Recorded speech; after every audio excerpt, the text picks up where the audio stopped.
Africa does need help, and I believe the world owes Africa something. We saw that with Cecil. The world was crazy about this lion, except the people here.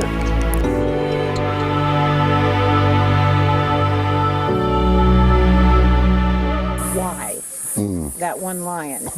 Had so much publicity. Yes. Geez.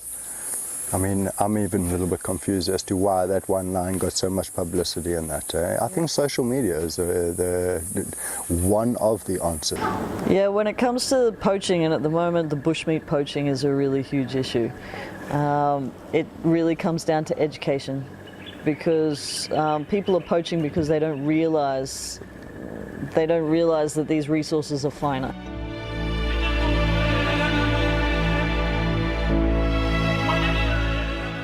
The entire social aspect of life. You know, most other guys my age would be out poaching every weekend, would be having an absolute jaw, drinking, you know, just listening to music, you know, going fishing and stuff like that.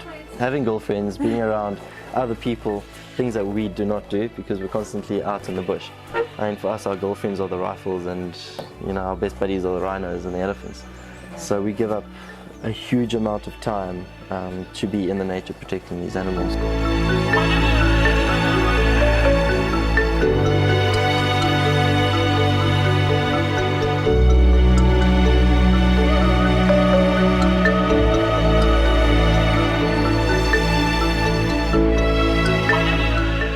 I'd love to really make a name in conservation and anti-poaching and really start infiltrating and exposing what's going on behind the scenes and what's truly happening with the syndicates and rhino poaching. Anything else that could possibly take the demand down for ivory, where you can take the rhino horn and you can take the elephant tusk and not kill the animal.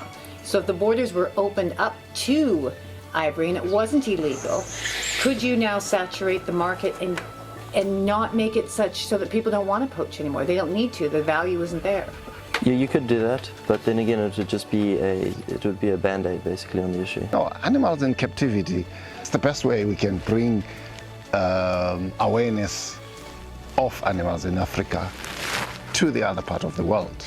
We use zoos to do breeding and release those youngs which have been breeding in zoos and introduce into the national park. Yes. That is helpful for conservation because it will ensure those animals are there and they are very in protective environment. That is what makes an animal valuable, is the fact that people want to see it. I mean, an American sits in America and possibly hears about a lion, but he never sees it except in a zoo.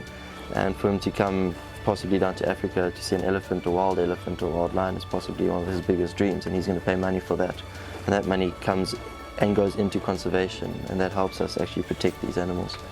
So if America or other country or other continent used to have these beautiful animals, the dodo, the rhinos and the lions, but they don't have them today, we should learn from that. Wilderness, it doesn't exist. So why should we enforce that on Africa? So get out of the area, my clients don't want to see cattle. Bugger you, this is Africa. These are our terms. You want to see a lion, you might see some cattle. Because they all have to work together. That's why I'd advocate for completely. That's why I'm so passionate about this.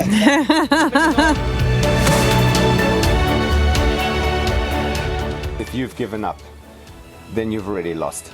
So, or if you're going to give up, you've already lost. So as a result of that, I'm not into giving up. We're still in the fight, very much active in the industry, and we won't give up. I will not give up until my last breath in trying to conserve and preserve what I can of these threatened species of animals which face extinction around the globe. Hi, I'm Monique Beck, president of 6 Degree Apparel. This is a snare. Snares are the most indiscriminate way of poaching. They can get everything from a domestic dog up to a lion. Behind me is a sculpture of a rhino, probably one of the world's most poached animals. This sculpture is made of snares, thousands of them. Perhaps it is somewhat symbolic that the rhino carries the weight of these snares, a triumphant stance against all poaching.